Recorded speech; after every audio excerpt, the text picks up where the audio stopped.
couple years. I guess he was on Chicago, and they were like, after the second practice, they were like, this dude is not an NBA player. He got the last laugh now, though. Hey, he might be the X factor in this series. Yeah, definitely.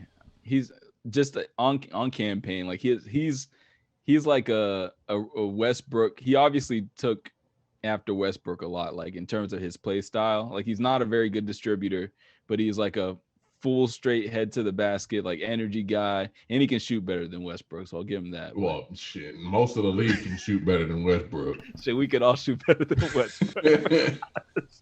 I can probably come out of retirement and throw up a few shots and be all right, Westbrook, let's go. Shoot over Three-point contest. 21%. like Rondo said, shit, give me 12 threes in the game. I'm at least hit 5 of them. Right, he didn't get a chance to do that though. So moving on to our Hawks, who unfortunately came up short on Saturday. Our very own Ryan was actually at the game Yes. for our sideline coverage. After Trae Young attempted to play on his hurt ankle, but was clearly nowhere near healthy. Despite this, we put up a valiant effort, and notably, Cam showed out hitting, was it 6 threes or 5 Six threes? threes off the bench. Six It was threes. 6 or 7.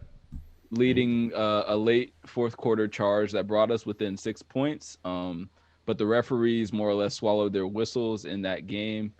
As down the stretch, John Collins got several plays in the post where he was getting hacked and whacked when we were close, and they never blew their whistles. And the Bucks were able to capitalize on that and pulled away, and were able to make their first finals since the 70s. So just revisiting that game,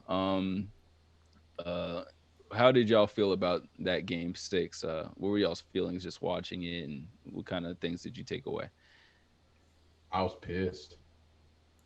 about I, what? I mean, just the fact that it seemed like Cam was the only one that cared, in my opinion. It was just bro, somebody got to show a sense of urgency, and it's like, bro, like, why is this dude who's on limited minutes leading our team in scoring right now? I'm like, I can give Trae, an excuse because he was clearly not healthy, but like Herter. Like, God, bro, he chokes him. Herter looked like Russell Westbrook out there. He was firing up brick after brick after brick. Bogey looked like he was scared to shoot half the time. Ooh, that pump fake and oh man. And Collins, like, I don't. It pisses me off when I see a legit big man match up with a guard and you settle for a turnaround jumper. Now it works. It works on occasion. Okay, that's fine. But bruh, you legit have Drew Holiday by like 15 to 20 pounds. Back him down and throw it down on his head. You can dunk on Joel Embiid, but you don't even want to attempt to dunk on Drew Holiday, who's like 5 inches shorter than you are. Just on that, while I remember, like the thing that made me so upset every time anybody posted up Drew Holiday, instead of just going at him, they would wait for the double team to come over and take the ball out of their hands. Like, just go at him. Like, what are you waiting for? Yeah. Now, granted, I mean, I know he's strong for his size, Very strong. Like I said, bruh, you're so much bigger than him. Right, just a quick spin. Be aggressive, yeah. Be aggressive. Because what was happening was he kept settling for that turnaround jumper. Drew Holiday wasn't even trying to contest it because it's like, you're doing what I want you to do. You're settling for a jumper instead of backing me down. Not to mention, if you back him down, you force him to use energy to try to play you, and which can drain him on the offensive end, which he hurt us on the offensive end. It's just like, it's simple stuff like that. And not to mention, Capella was one of our most aggressive offensive players. The dude who can't get his own shot, he's the only one who was getting offensive boards. He's the only one getting putbacks, and then he missed some of those putbacks because he's just like flipping them back up. And it's like, bruh, this is ridiculous, bruh. Like, the fact that they are beating us to loose balls And like I said, the only one who seemed to truly care and show any sense of urgency was Cam Reddish. It's just like, bruh, like I told one of my coworkers, I said, I was pissed about the outcome, but I was optimistic about the future because Cam Reddish looked to be every bit of what I thought he was going to be. And we know Hunter looked like that before he got hurt, and then Trey. So I'm optimistic about those three, but Save the John Collins thing. We're going to talk about. Well, no, I'm not going deep into that. I'm just saying, Okay. but I was like those three definitely, but it was frustrating that our season ended like that. Yeah, I mean, they came out the gate scared. I think they had the energy from the jump because watching the guys at first, they were super hyped and they're like, Trey's back, we got that energy, and then there was the delay to start the game because that camera was going on. I don't know if y'all saw that on TV or not, but one of the cameras behind the backboards wasn't operating right, so they had guys up on ladders trying to fix it. So that's delayed the start of the game. I was like, oh no, that's never good for an energy game. Like when you got to come out and you get delayed by 10 minutes and you're literally standing out on the court like, all right, what do I do now? And I think I timed it. It was like 7.5 minutes actually is what it delayed the game. That's never good. Kevin Huerter, there from watching everything, I'll say watching it that close, and this isn't like a brag. It was just like I didn't realize this. You see their intent a little bit better than you do on TV because I hate that side angle that the TV gives you. I've always said I would much prefer a baseline view, behind the ball type of view, so you can kind of see what's going on, kind of like a 2K view.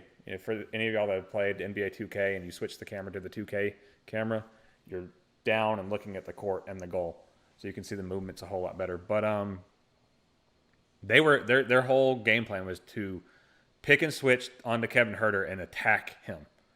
They were going at Kevin all day long, and Kevin got it in his head that he was about to be Game 7 Sixers series or Game 6 Sixers series. Kevin, I forget which one it is. 7. So Game 7, Kayvon again, and Kayvon. It wasn't there, and it wasn't falling. And he kept trying to force the deal, the issue, and it just wasn't falling. And watching it from the first quarter, I looked at the guy that was sitting next to me. I was like, they got to yank Kevin. They got to put Cam in because you're sacrificing Cam's defense when you put Kevin in. Like Cam will bring you great defense and can give you spurts of offense. At least before we had seen that night, he could go in streaks and he at least attacks the basket and attempts to get people in foul trouble. Kevin just isn't that. He's more of a finesse type of shot creator. He's not going to go in there and try and bang on him. He's not going to try and create contact and things like that. He'll get all the way there and then he'll do he's kind of like Joe Johnson in his play style. In all honesty, big and can be physical, but prefers not to absorb contact on his shots. So I'll put it quite a bit on Kevin because he made some really bad decisions. He was very indecisive on his passes. He was taking bad shots, and he was just really trying to force the issue. And he played so many screens too lackadaisical. He chose to go under and still got beat to the basket. And it's like, come on, man. If you're going to take the under on it, you can't get beat to the lane. Right. You can't. And he wasn't there for us. And that, again, put us down in the first quarter fighting uphill. And, second quarter is when they really started. I'm sorry, third quarter. Third quarter is when they really went at Huerter and was like, this is where we forced the issue here, and we drive the nails into the coffin. So I blame him, but that a lot falls on Nate. Like he did a good job of it last series, and the games up to this, but I feel like you should have came out the gates in the third quarter with Kevin being on the bench and Cam getting the starter minutes, and we fell behind. I think we got up to like 22 at one point before we battled back. Yeah. And it just wasn't there, Trey, of course, was not 100%. They were using him as an off-ball decoy. You don't do that with Trey. So, but I do think Nate's hands were tied because he did say that he alluded in one of his interviews, and he said that Cam was on like the proverbial pitch count. Essentially, they did have him on restricted minutes because of he the played. injury. He ended up playing. So it was funny because when they asked him, because he was actually on a 22-minute restriction, but when they asked Nate, like, oh, so he has about 6 minutes left to play. This was like at the start of the fourth. He was like, Yeah. He knew he was about to break that because Cam ended up playing 28 minutes and 46 seconds. Yeah. He knew he wasn't going to stick to that. I mean, it's the last game of the season. So. Right. You got. I mean, at that point, like Cam would gladly step in and try and play those minutes. Like he's like, I think minutes be damned. I think he tried to stick to that minutes restriction, but Kevin was playing so bad. Oh yeah. Because I was, matter of fact, I was telling my dad during the game, I was like, we got to get Herter out of the game. He was like, well, Herter potential offense. I said, but he's not hitting shots. I said he's not hitting shots, and Chris Middleton is wearing him out on the defensive end. Middleton figured him because he did well in a couple of those games in the series on Middleton, but Middleton figured him out after a certain point. It's like, okay, you can't stop me, bro. Yeah. So just what I took away from it at the very beginning, I don't know if you being there, Ryan, you could see this, but when they had Trae Young's face, like when they were showing his face at the beginning of the game, he sort of had like this very calm, resolute look, and I didn't like that because to me it looked like he knew he wasn't good to go. Like he knew that he wasn't going to be able to contribute on a high level, but he was just like, okay, well maybe we can pull this off. So I think that was the first thing I noticed. And then obviously that proved true when he started playing and couldn't like, especially when he did his signature cross, did the step back, and then it was on Brook Lopez and he had the space, but then he passed it. And I was like, yeah, he is not Trae right now. And besides that, obviously you've said everything. Kevin Herter was a big part. We needed him to step up big. Go ahead. Lou Will was a guy I meant to mention as well. He did not step up enough in that once Trae was down, like he was very passive. Very passive. 11 minutes. So 5-2. Game 5-2. I'm gonna say a lot of it. So and then other than that, Cam Reddish obviously was very impressive. He's a gamer. The only thing I'll say about Cam Reddish is that his defense is good, but it's slightly overrated because he plays very like he takes a lot of chances. He plays some of that Jordan Kobe defense where he's like taking a lot of chances, and sometimes that helps, but you need the whole team to be on one thing if you're going to take those chances. So he would take a lot of gambles that would lead to easy buckets. And I noticed that, but then, so it would be a lot of like, okay, he hits this three, but then they go right back down and hit another three. So it was a lot of equaling out all of our blows. The third quarter was a lot of that where it was Cam, because it was happening right in front of us. Yeah. And Cam was lost quite a few times on defense. Yeah. So that's where I like DeAndre is clearly a better player than Cam at this point, but Cam is so valuable. Other than that, Bogey had a decent game, but he needed to do a lot more for us to win. And I say all that to say this. I think that we might have been better off not playing Trae. Because I think when we put him in the game, it almost like, I don't want to say gave us a false sense of security, but I think it put pressure on us to be like, okay, well, now we're like almost like because my way of looking at this, we lost. What was our score? 118 to so we lost by 11 with super undermanned. I think if Trae had a decent game, I mean, Trae only had what Trae have 14 points or something. Yeah. 14 points, -5. I mean, he played an okay game for like a non-star point guard, but like if Trae would have had a normal game, I think we would have beat the Bucks in 6. Like if Trae didn't get hurt, I think we would have beat them in 6. Maybe even with Giannis there, because like Trae is unbelievable with what he can do in that plus minus. Like, and I think that just shows to me that how I don't think we're going anywhere in the future. Like, I think we're going to continually be a thorn in the side of all these teams that are supposed to beat us. And we're going to continually, as long as Trae's here, we're going to keep on quote unquote upsetting a lot of teams. But yeah, say all that just to say, I don't think that we probably should have played Trae there. And I think the team would have played a little bit more freely. And You know what I mean? And then if we did just so happen to win, then it would maybe Trey would be more healthy in that game 7. Or even if we lose, then it's like, okay, well, you know what I mean? The team feels better about itself knowing that they gave their all. But with Trey out there, I think it took, like Lou, for instance, when Trey is on the court being a decoy, he can't really, he's not going to be encouraged or confident to play that role of like the true facilitator, shot taker, So I think playing Trey was a little bit of a mistake on our part. And, it is what it is. So, just real quick, how would y'all review the season?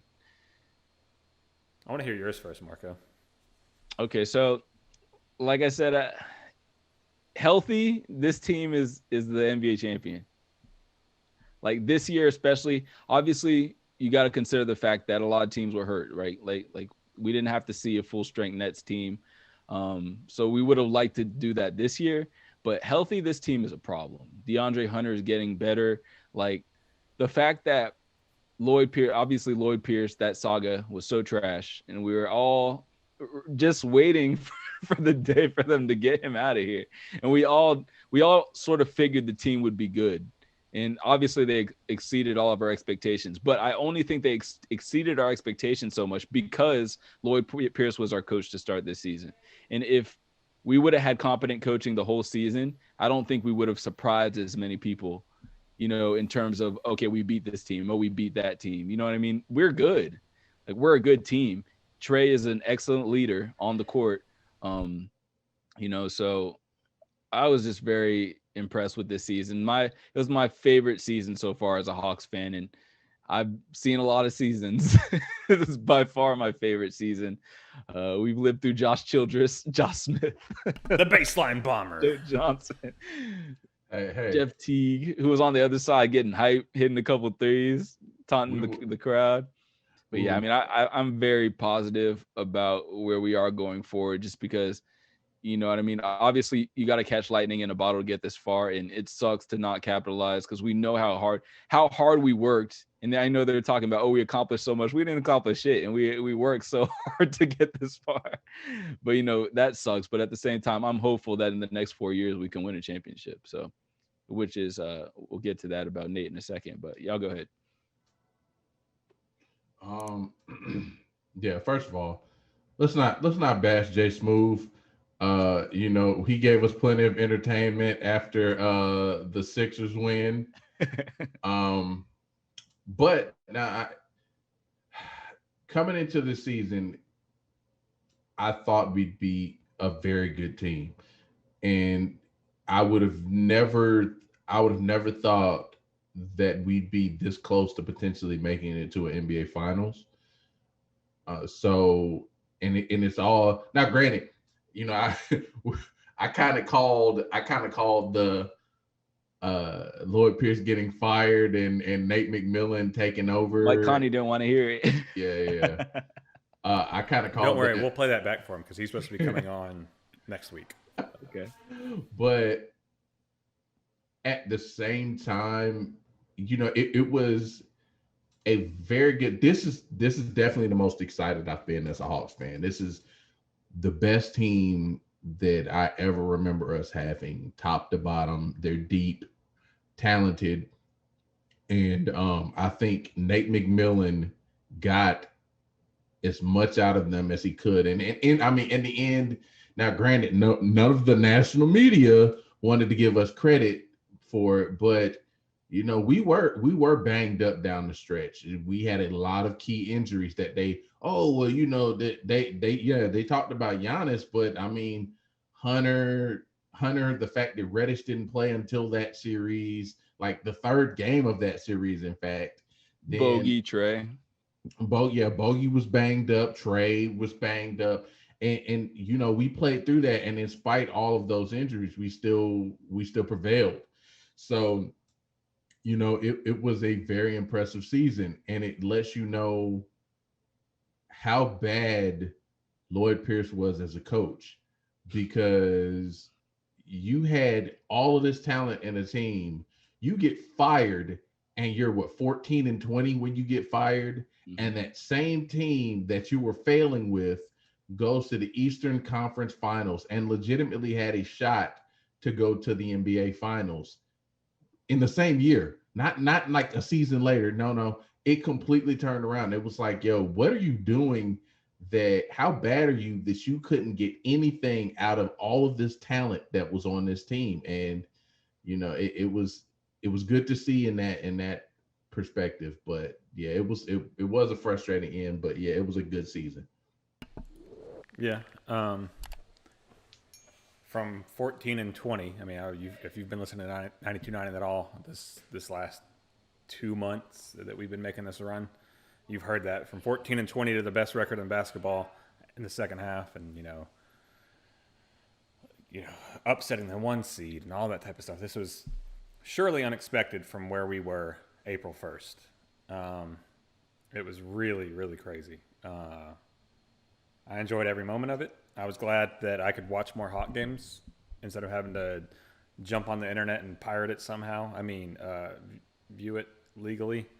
How were you able to watch Hawk games illegally this season? What do you mean?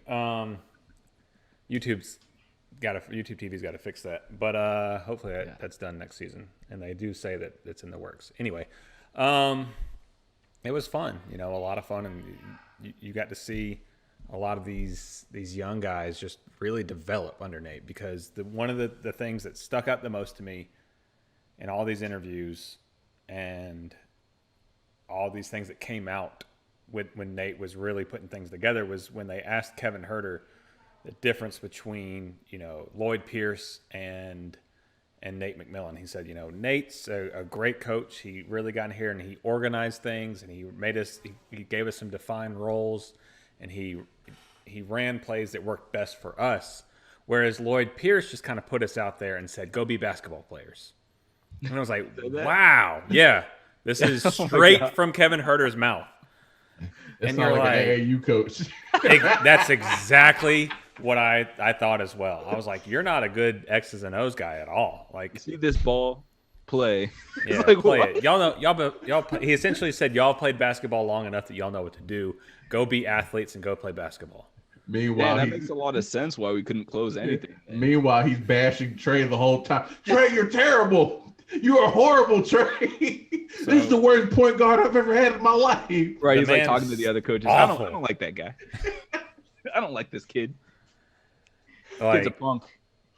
It just really, yeah. I mean, it. Once you heard that, you're like, man, I knew I wasn't crazy in thinking we had all this talent. I knew I wasn't crazy in thinking all this, because once put in a system that's coached by a real NBA coach and one who understands how to acclimate to the new climate that is the NBA and the way that a lot of these guys are. It's not the rough and tough NBA of the 80s and 90s, and it's not the tough guy NBA anymore, and it's all about this. Nate did a great job.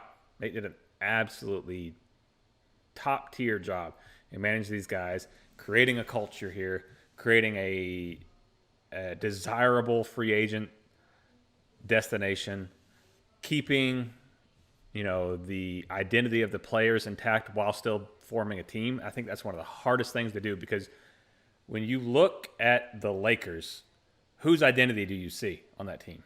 LeBron. That's it, right? You just see LeBron. You kind of see, it's hard to, in Brooklyn, it's hard to say that because those are three, superstars that are there, and they all have unique personalities. But, you look at the Bucks, you see Giannis. Right, exactly. Like, when you look at the Hawks, you see all these different personalities, and you see this just these kids having fun. And let's be honest, they're kids. Like, most of them are no older than 23, except for the veterans we brought in. And even still, like, not Solo, but Capella is only 27. Yeah, like Lou's the old man of the. But he's old. He's young-minded. Will's like 34, and he's like old enough to be half these kids' father. Honestly, but he's still hitting the strip club more than anybody. He took that uncle role with Okongwu. So, I mean, it was a lot of fun to see, and a lot of fun to witness and believe in. Yeah, so I really enjoyed it. Great season. Unexpectedly great season. So just coat telling off what you just said. Nate McMillan was re-upped for a 4-year deal. So I'm not really gonna ask how much y'all like this move because I know you love it. It was just the smartest thing they could possibly do. This Nate has always been a great coach, severely underrated. I don't know what Indiana was thinking of getting rid of a guy who, with literally like injuries and in like one good player on his team, was always able to stay at the 5 seed, or better. 5 or better, 4 through 7. He was always just there with no talent, and now you see with a banged up team, but a superstar and great pieces around him, he made it all the way to the Eastern Conference Finals. So And honestly, outcoached Bud. yeah, he did, really did. I will say this though, Indiana might really have screwed themselves now with getting Rick Carlisle. Well, no, not Rick Carlisle, but they brought Lloyd Pierce on as the top assistant coach. Oh, is that where he ended up? Yeah, Rick Carlisle hired him as his top assistant. Yeah, no. Wait, are you sure? Is that what it was? Uh-huh. I thought it was I thought you said I thought it was somewhere else. Yeah, he's in the Pacers. Mm-hmm. Oh, okay. Yeah, because Rick Carlisle was one of the ones who spoke in defense of him. Right. He was the main one who defended him. Yeah, so. and so he hired him as his top assistant. And like, bruh, you're gonna be up there shitting on TJ Warren. He's like, oh, this guy. He's just a Costco. He's just a Costco Kawhi. Like, Malcolm Brogdon. Who is this guy? Have you seen his haircut? I hate this kid. Sabonis is just overrated. His dad was better. His dad was so much better than him. This kid will never be great. It's like, what, Lloyd? You're on our team now. This is my role now. I'm your worst enemy. He's gonna get fired, and he's gonna go on radio stations telling teams how to slow down the Indiana Pacers. I hate you, Lloyd Pierce. I had so much faith in you because they touted you to be this this player developing defensive genius. I won't even give him that much credit. I mean, that's what he was supposed to be when he came out of Philly, though. But I was like, Philly didn't play no damn defense when he was there. They were like the worst team in the league for all the years he was there. They were trusting I don't know. I'm process. just relaying what they told me, Marco. Then 2-3 weeks into the first season, I was like, yo, why is he playing Jeremy Lin more than Trey? I was like, get this dude out of here. Hey, I will give him. They were trusting the process when he was there. It just makes me laugh. The whole Lloyd Pierce experience was hilarious. Just take these L's, bro, and go sit somewhere. Honestly. Man. So to what Michael wanted to talk about. So John Collins. There's been a lot of obviously throughout the whole season. There's been a lot of talk about John Collins. And whether we should, match his deal whenever he gets it, or give him a max. We offered him $90 million. He turned it down. He obviously wants in that 120 to 150 range. So I want to go to you, Micah, since you brought this up. What do you think about this whole situation? Do you think we should match what they offer him? Should we sign and trade him, or what do you think we should do with John Collins?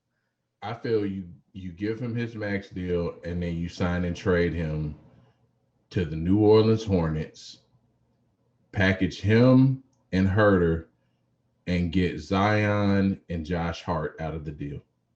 What GM's gonna take that deal? That's what you got to do, man. You got to do. Their value is high now, just because Zion wants out of New Orleans. He does want out of New Orleans, and the owners are like, so.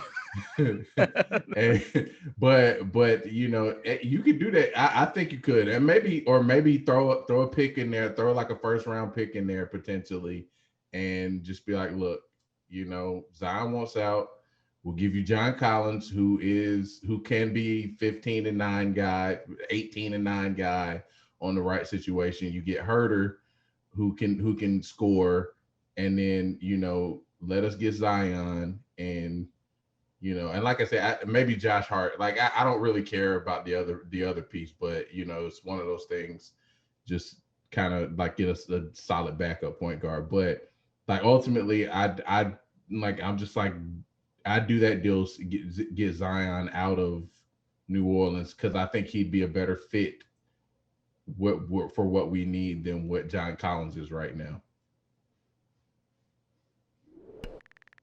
That was very decisive. Ryan, what do you think about this? You're You're muted. muted. Damn it! I would love to get Zion back out of the deal like that, but I think we would have to mortgage our future to do that. I don't think Or we can John. get Bol. Um, I love John Collins. I love what he brings to this team. I love that article that he put out. I love that he's that try hard guy.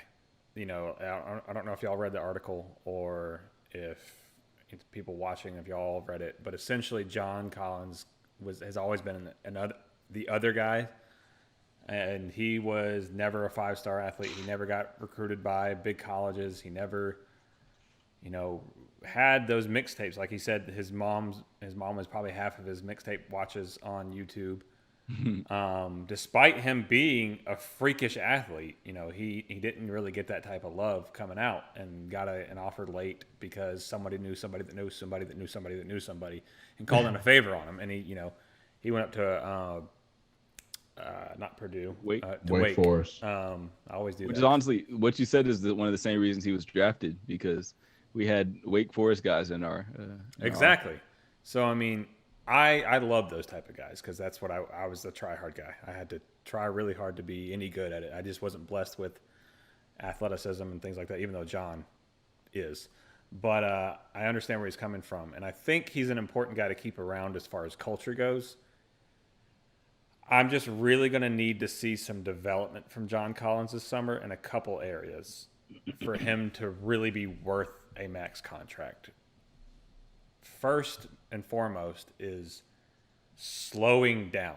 He has to slow down his mental game when he has the ball in his hands, because you can see him overthinking and overprocessing. If you get him down in the post, he's fine. He moves real slow. Sometimes, as Micah mentioned, a little too slow when he has small guys on him because he's comfortable with it there. But face-up basketball and asking him to create his own shot, he's just not there yet. Or create shots for other people. You know, he's pretty good at throwing that lob to Capella on the weak side, but other than that, he really doesn't have too much as far as a dribble drive, a create his own shot.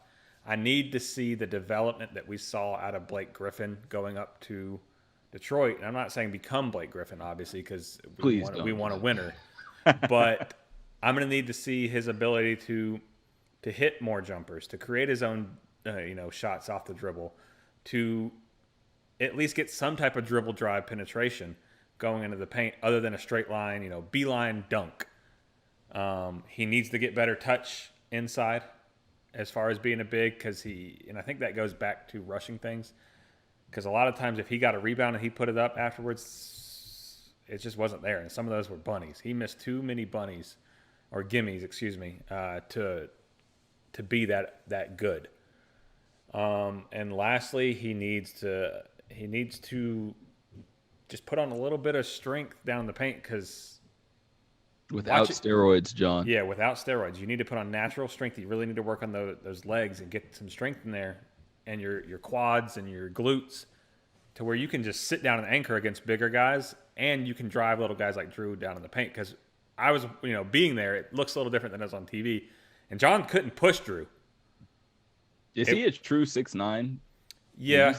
He's I would say a tall 6'8", small 6'9", somewhere in there. Cam was not as tall as he looks on TV. Well, no, he does. He looks tall. He's as tall as Nathan Knight, not as tall as John. So John might even be 6'10", honestly. And now that I'm recalling when I was doing that, I would say John's probably closer to 6'10". Nathan Knight's probably a short, 6'10", and Cam's just about as tall as those two. But yeah, he's got to put on strength. He's got to slow down and got to be a little more comfortable at the basket, underneath the basket, I should say, because he's got so much explosiveness that he's got to be able to get up there and use that. Yeah. on John, the way I'll say it, what I'll say about him is he's probably the most talented, skilled glue guy in the league. Like, because usually your glue guys like PJ Tucker aren't really that good at basketball. John is good at basketball, but then he also has those intangibles to do all the glue stuff, like get the hustle points, like rally the troops with emotion. He does all the intangible stuff that you don't necessarily see, and he puts up pretty good numbers for the fact that he was completely diminished in this offense. So I think what we saw with him not being able to, obviously you're right, he needs to work on his post moves, his lower body strength. I think he's already a pretty good 3-point shooter. Obviously his decision, like him and Capella on the catching offensive rebounds and not wanting to restart the offense, I don't understand. I was screaming at Capella, pass it out. He never does. It's like, it's literally not in his mind frame to pass that ball out when he gets it. By the way, I think Cam heard me a couple times when I was yelling at him that Middleton's scared of him, because you saw him like really get up in him because I was like maybe 12 feet from them when they were in that corner. I was like, expose him, he's scared of you. But so yeah, John, I think John is a very valuable player. Obviously he's not worth, I mean, obviously we look at max contracts the way we do these days. Like, even though max contracts, you can have like 3 max contracts on your team. I don't even know if he's really the third best player on the team, which poses an issue, right? But at the same time, I think his energy is pivotal for this team. So I'll be interested. Like, I won't be mad if we have to move on from him, if we have to sign and trade him. But I want John Collins to stay here. Like, I think he's a perfect fit for this team. And obviously he's young. He's gonna get better. I mean, you assume so. Right. He's what, 23 as well? Yeah.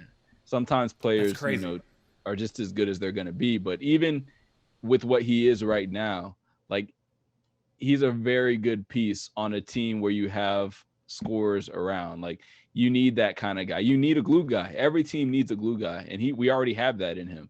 So it's like, to find, because that, remember how when Golden State needed Iggy, like Iggy is another skilled glue guy. You know what I mean? It's that kind of player. But so it'll be interesting to see what happens there. He obviously has to improve. Like, I won't be mad with whatever happens. I know Schlenk. I mean, Schlenk's a freaking wizard. He'll do what's right. But I hope we get to keep John Collins, because I just really like him. Would you be happy if we gave him a max? Like I said, whatever we got to do, I'll ride with it. You know what I mean? Because we're gonna have to pay him. What is that gonna be? What's 120? Like 30 million a year plus. You know what I mean? So it is what it is. And I don't necessarily think that will hamper our future, just because I feel like whoever you put next to Trey, he's gonna make them better. So, and DeAndre Hunter, like, we got to remember how good DeAndre Hunter looked. Like, he was gonna be a most improved player if he didn't get hurt. Like, he was right there, as he could definitely be our number 2 guy, and we don't even really need to look outside. But that comes to the next question, just real quick. I know this is running long. This will be pretty. After this, until the season starts again, these will definitely be shorter than this. But what kind of moves, just just off the top right now, do you think that we could make to ensure that we either get this far or further next year, considering the landscape, and that Brooklyn Nets are still going to be together and everything, and what do y'all think? I've got some very defined moves that I not personnel wise, but I can give you examples. Do you want to save this? Should we save this? Yeah, if you want. For maybe next episode. No, I mean, like, I don't. I can get through it pretty quickly. And as far as what we need to do,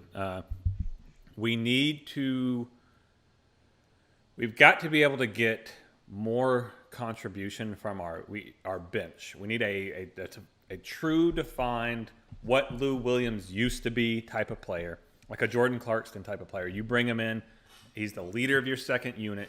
He's going to get you buckets. He can go off for 30 some nights, type of veteran. Or even if we get lucky, find him in the draft, because where we're about to fall into the draft, you can find those type of guys typically. They're not like great starters. They're not bad bench players. but they Real can quick, develop. do you think Kevin Herter could be that? Or Well, do that's you what I think was about he's to get a little too into. hot Is cold? we've got to define the roles for Kevin Herter and Cam Reddish. Is Cam our starter? Is Kevin the starter? No. Kevin is not the starter. And I think we saw glimpses of what Kevin Herter is in the playoffs, and that is that sixth man. That's that guy who can come in and get you buckets on some nights, and then others you're like, oh God, man, you just don't have it. Like you just don't have it.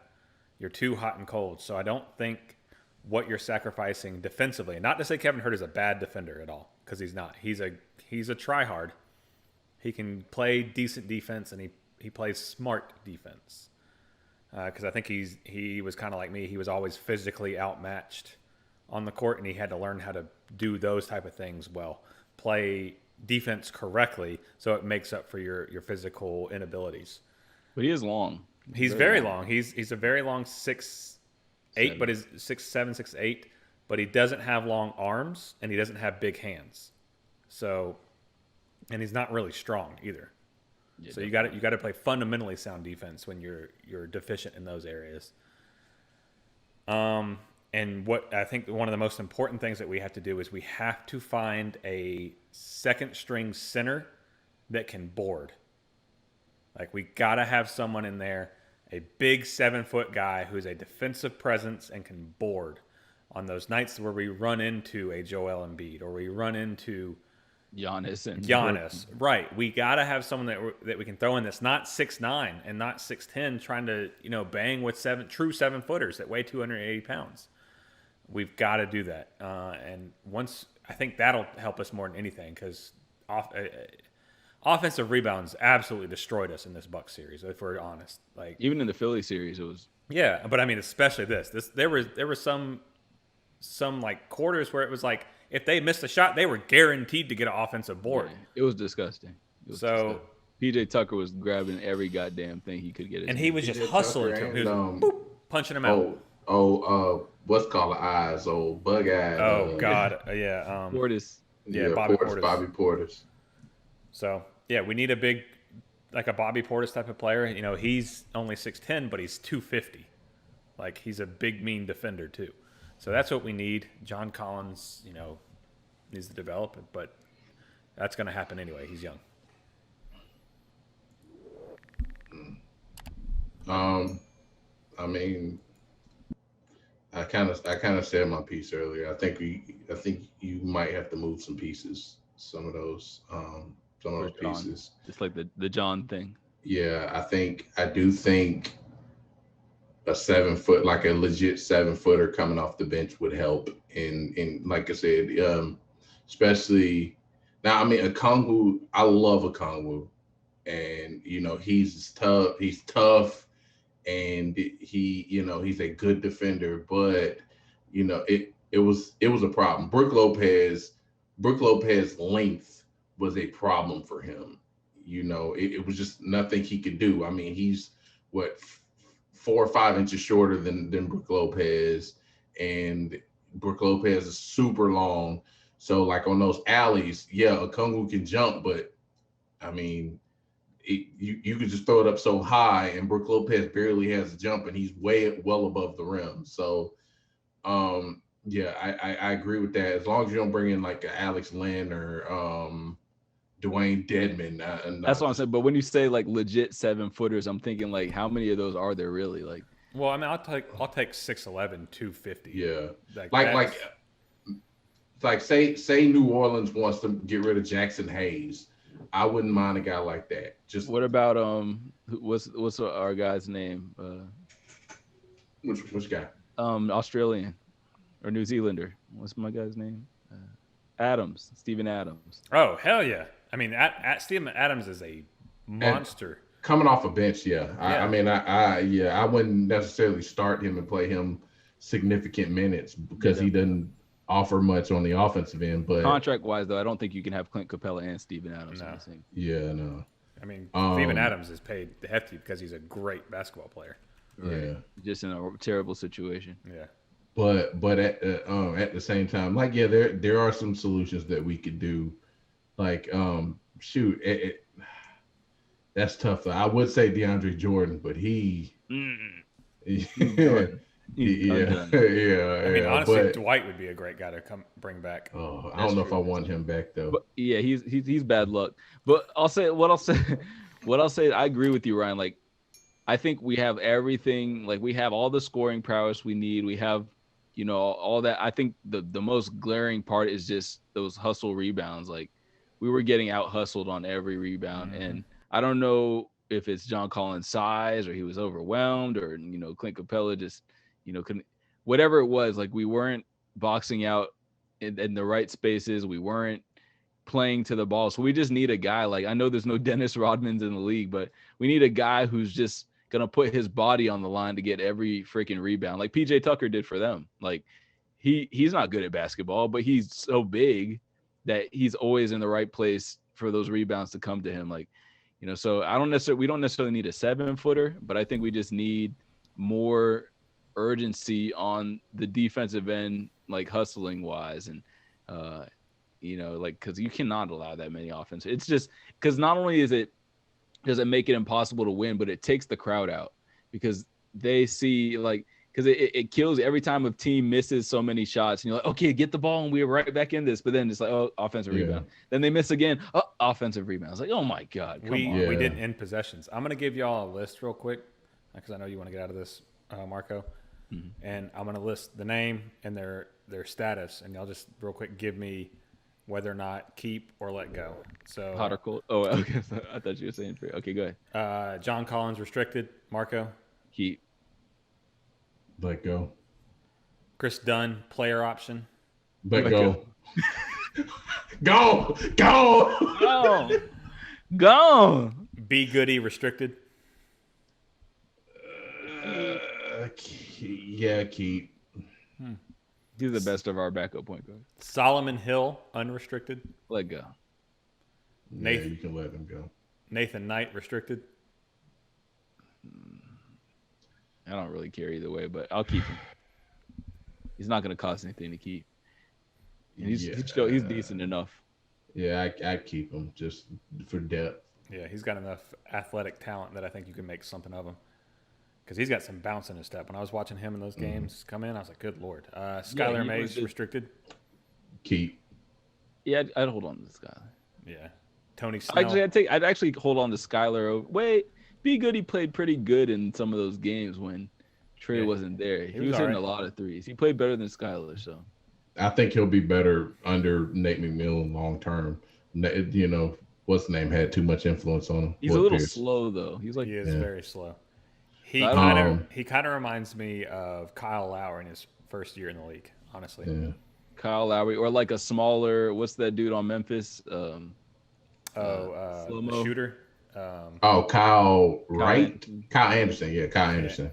It's almost like he's like him, where he's not really a true creating point guard. He's more so like I can put my dribble and get my shot off. Yeah. So I if it's between him and B Goody, I'm taking B Goody over Skylar. Skylar Mays, yeah. Tony Snell unrestricted.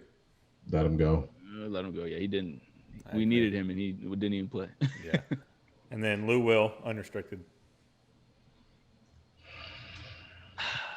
If it's like a Vince Carter thing, then maybe. Just because I like the feeling. Trey raves about him.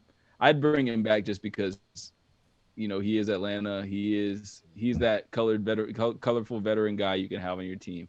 Yeah, I think he mixed in with the young guys very well, and I think they look up to him and respect him. So yeah, bring him back. But he is done. Let's get that. He's washed. He's washed. Yeah, and just to cap that off, Lou Will did post a hashtag on his last post. Where he was like thanking the city and the team. He said, #think I'm coming back. And I was going to ask, are y'all interested? So that you just answered that. I said, yes. Yeah. So that is it for the layup, AKA the finger roll, AKA Jelly Time, AKA points of the paint. And by the way, Giannis is playing. Currently they're down 31-35 in the second. How's he look? He looks a little bit like a couple steps slow. It looks like they're still trying to use Brook Lopez, how they did in those games against us. So they're trying to take a little pressure off him. I will say, but he does look a little slow. Jeff Teague just hit a 3. Wow. All right. Damn it, Jeff Teague. Jeffrey. Oh, and Yeah. all right. I think that brings us to our break. Or do y'all want to slide? How much baseball you got, Micah? I got to go break. I need to use the restroom. Yeah. Yeah. So let's take a break here, and we will be back in a couple of minutes, guys.